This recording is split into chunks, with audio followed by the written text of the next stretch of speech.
Hello guys, দেখেন আজকে ঈশাকে একটা চ্যালেঞ্জ দিব। আসেন দেখা যাক কি করা যায়। ঈশা, হ্যাঁ আম্মু বলো।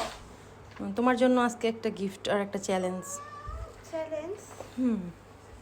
সেটা হচ্ছে তুমি এই তেঁতুলটা খাবা কোনো রিয়াকশন ছাড়া। যদি খেতে পারো তাহলে 1000 টাকাটা তোমার। ওকে, তুমি কি অ্যাকসেপ্ট করবা? 1000 টাকা? তুমি কি অ্যাকসেপ্ট করবা চ্যালেঞ্জটা? হ্যাঁ আম্মু আমি অ্যাকসেপ্ট করব। ওকে ডান। দেখি ঈশা কি করে, 1000 টাকাটা জিততে পারে কিনা আজকে।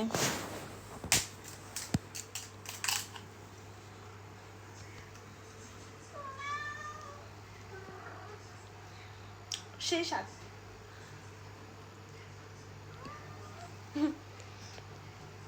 হ্যালো গাইস, ও তো জিতে যাচ্ছে। আমার 1000 টাকা, আমার 1000 টাকা। ওর তো কোনো ডকি লাগতেছে না, যেখানে আমি এটা খেতে নিলে এতক্ষণে অবস্থা খারাপ হয়ে যেত।